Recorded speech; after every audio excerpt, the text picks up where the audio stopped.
यार एक भी टारगेट अचीव नहीं हो रहा यार। इतने से दिन रह गए एग्जाम्स को, और मतलब मैं हर रोज सुबह उठ के ना ये सोचता हूँ कि यार आज ये और ये चीज़ें काम करने हैं, ये चीज़ें रिवाइज करनी है, लेकिन पिछले एक हफ्ते में, अरे हफ्ता छोड़ भाई, पिछले एक महीने में एक भी दिन ऐसा नहीं गया जिसमें मेरा टारगेट अचीव हुआ हो। और मेरे को समझ नहीं आ रहा कि यार अगर मेरे टारगेट्स अचीव नहीं होंगे तो फिर मेरी रिवीजन पूरी नहीं होगी। लोग यहाँ 3-3 रिवीजन करके बैठे हैं, मेरे को पता नहीं, समझ नहीं आ रहा मेरी एक रिवीजन पूरी नहीं हो पा रही है। कैसे क्लियर होंगे ऐसे मेरे पेपर, कहाँ से आएगा कॉन्फिडेंस। देख दोस्त, बात ऐसी है टारगेट्स को लेके तो, कि टारगेट्स जो बात है ना, मेरे ज़िंदगी में कभी अचीव नहीं है और ना मेरे आज हो रहे हैं सीए बनने के बाद भी। तो टारगेट्स अचीव होने का, पेपर क्लियर करने से कोई लेना देना नहीं है। ठीक है, पहली बात तो ये। दूसरी बात, तेरे आसपास जितने भी बच्चे बैठे हैं ना, तेरे जितने भी फ्रेंड्स हैं, जितने भी लोगों को तू जानता है, 90% बच्चों के टारगेट्स अचीव नहीं हो रहे हैं। लिखवा के ले ले मुझसे। तो इसमें ऐसे गिल्ट होने वाली बात कोई नहीं कि भाई मैं ही ढंग से मेहनत नहीं कर रहा और मेरे टारगेट्स अचीव नहीं हो रहे। भाई किसी के नहीं हो रहे, और वो क्यों नहीं हो रहे मैं वो भी बता देता हूँ, क्योंकि हम टारगेट बनाते ही गलत है। भाई कंपनीज जब टारगेट बनाती है ना, तो कंपनीज के पास कुछ डेटा होता है उसको बेस करने के लिए। अपने पास कोई डेटा नहीं है। कंपनी टारगेट बनाती है एक्सेल शीट के बेस पे कि भाई पिछले क्वार्टर में इतना हुआ था, ये परफॉर्मेंस रही थी, ये वो 10 तरह के पैरामीटर, उसके बाद कि इस क्वार्टर में इतनी सेल होनी चाहिए आइडियली। ठीक है, उनके तो फिर भी मैच नहीं होते बाबू। और हम पता टारगेट्स कैसे बनाते हैं, चाहत के बेस पे, कि भाई ये और ये और ये आज के दिन में कर लूंगा ना अगर, तो फिर इस तरह से मेरी रिवीजन पूरी हो जाएगी, इतने दिन में मेरी रिवीजन पूरी हो जाएगी। ठीक है, चाहत के बेस पे तुम टारगेट बनाते हो और वो अचीव नहीं होंगे। तुमने आज तक भी देखा, तुमने अगर सोचा हो कि भाई ये चैप्टर मैं 1 घंटे में फिनिश करूंगा, तुम्हारा वो चैप्टर कभी 1 घंटे में फिनिश होगा ही नहीं। इतने टाइम का एक्सपीरियंस है तुम्हारे पास, अब तो समझ जाओ भाई वो टारगेट बनाने का तरीका ही गलत है, कुछ नहीं रखा टारगेट बनाने में। तो फिर क्या करें। देखो भाई, अपनी प्रायोरिटी लिस्ट बनाओ कि मेरे को ये और ये टॉपिक पढ़ना है, तो पहले ये पढ़ना है, फिर ये पढ़ना है, फिर ये पढ़ना है, और उस ऑर्डर में अपने सब्जेक्ट्स को करते जाओ। टारगेट से पता क्या होता है, एक तो तुम क्वालिटी टाइम नहीं देते, क्वालिटी रिवीजन नहीं करते। तुम्हें लगता है कि भाई आज के दिन में 4 चीज़ें कंप्लीट होने लगती है, तुम्हें दिखता है पहली चीज़ में तो भाई आधा टाइम ही निकल गया, अब बाकी आधा टाइम में 3 चीज़ें कैसे कंप्लीट करें। फिर तुम पलटते हो पन्ने, फटाफट फटाफट फटाफट कि भाई जल्दी हो जाए जल्दी हो जाए। जल्दी के चक्कर में तुम्हें याद भी नहीं रहता, ना तुम ढंग से रिकॉल करते। और एक बात बताओ कि यार तुमने एक चीज़ पढ़ी, तुमने एक चीज़ की रिवीजन करी, वो चीज़ पेपर में आ गई, उससे अच्छी बात क्या हो सकती है। लेकिन फिर भी तुम उसमें नंबर कटवा रहे हो क्योंकि तुमने रिवीजन के टाइम पे सिर्फ पन्ने पलटे थे। पन्ने पलटने से या क्वालिटी रिवीजन ना करने से वो रिवीजन वाला टाइम भी वेस्ट ही होता है, उसको रिवीजन में काउंट नहीं करते हैं। और तुम एक रिवीजन करके भी सीए बन सकते हो जैसे मैं बना था, क्योंकि मेरी रिवीजन क्वालिटी रिवीजन थी। मुझे पता था कि जो मैं एक बारी पढ़ रहा हूँ उसको अब मैं सीधा एग्जाम के दिन रिवाइज करने वाला हूँ, जो 1.5 छुट्टी मिलेगी। और उतने क्वालिटी से मैंने वो चीज़ पढ़ी थी कि हाँ मैं एक बारी देखूंगा सिर्फ एग्जाम से 1.5 दिन पहले। अब बाकी सारा काम मैंने करके रख दिया है। ठीक है, तो अपनी ऑर्डर लिस्ट बनाओ, प्रायोरिटी ऑर्डर लिस्ट बनाओ और उसके हिसाब से सब्जेक्ट्स को पढ़ना शुरू करो। उसमें टाइम लग रहा है, लगा लो टाइम, क्योंकि जो चीज़ पढ़ी है तुमने, जो चीज़ रिवाइज भी करिए, कम से कम उसमें तो नंबर मत कटवाओ भाई। ऑप्शन भी होता है, 120 मार्क का पेपर आता है।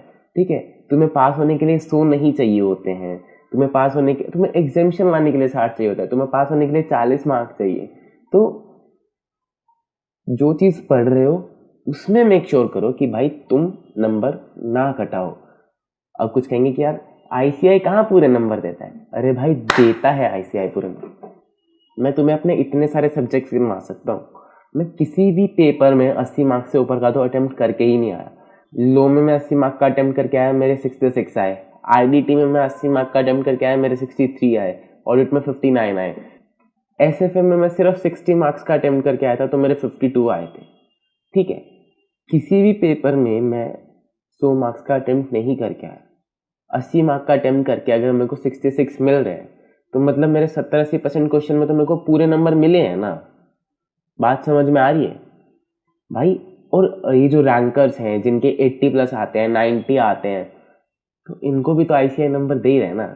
आईसीआई की आपसे कोई दुश्मनी तो है नहीं, आईसीआई तो आपको जानता भी नहीं है, सिर्फ एक एनआरओ नंबर जानता है, आपका रजिस्ट्रेशन नंबर, रोल नंबर। उसको पता थोड़ी ना कि आपने पेपर लिखा। तो आईसीआई जैसी चेकिंग करता है उसमें पूरे नंबर मिलते हैं। And you need to make sure कि आपकी तैयारी इतनी अच्छी हो, आपने इतने अच्छे से वो चीज़ लिखी हो जो आपने रिवाइज की है कि आपको उसमें पूरे नंबर मिले। आप उसमें अपने नंबर ना कटवाओ, समझ रहे हो? पूरा समंदर करने से कुछ नहीं होगा अगर तुम उसको पेपर में लिख ही नहीं पा रहे हो और उस लिखे हुए के भी नंबर नहीं मिल रहे। अगर तुम थोड़ा सा भी करते हो ना और उस लिखे हुए के तुमको नंबर मिल रहे हैं, इतने अच्छे से तुमने लिखा उस चीज़ को, कंटेंट लिखा है तुमने, तो फिर तुमको उसके नंबर मिलेंगे और तुम उसमें पास भी हो जाओगे। तो अगर तुम्हें लगता है कि भाई मेरा बहुत सारा सिलेबस रिवीजन होने से रह जाएगा, तो उसको रह जाने दो, क्योंकि गुड स्ट्रैटेजी, बेस्ट स्ट्रैटेजी ये है कि यार तुम अपनी क्वालिटी रिवीजन पे ध्यान दो, तुम टाइम लगाओ रिवीजन पे। कोई बात नहीं, कुछ सिलेबस रह जाएगा ना, रह जाएगा। ये चीज़ ध्यान में रखो कि यार अब ये जो तुम रिवीजन कर रहे हो ना लास्ट टाइम में, इसके बाद सिर्फ तुम पेपर से 1.5 दिन पहले की छुट्टी में ही रिवीजन कर पाओगे। तो एटलीस्ट जो टॉपिक्स कर रहे हो उनको इतना कंफर्टेबल कर लो कि पेपर से पहले वाले दिन तुम सिर्फ उसको देखो और तुम्हारी रिवीजन हो जाए अच्छे से, तुम्हें उस चीज़ पे दोबारा टाइम ना लगाना पड़े और पेपर में लिख के आओ तो उसके नंबर में मिले। और पता है, जब तुम क्वालिटी रिवीजन करोगे ना, जब तुम्हें पता होगा कि भाई रिकॉल हो रहा है मेरे को सारा, तो तुम्हारा कॉन्फिडेंस अपने आप बढ़ जाएगा और नंबर तो बढ़ ही जाएंगे पेपर में।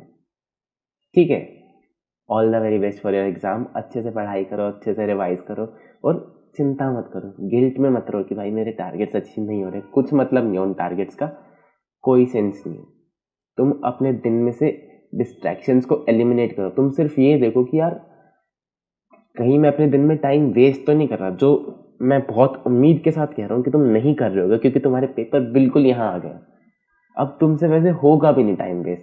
तो अगर तुम अपने दिन में अपना बेस्ट दे रहे हो, अपना सबसे ज़्यादा टाइम इन्वेस्ट कर रहे हो पढ़ाई पे, टाइम वेस्ट नहीं कर रहे हो, तो बस तुम्हें इतना ही करना है और इतना ही तुम कर सकते हो। इससे ज़्यादा की अपेक्षा मत रखो, कोई चमत्कार नहीं है। और डरो मत, कोई लाइफ ख़त्म नहीं हो रही इस एग्ज़ाम से, बिल्कुल मत डरो।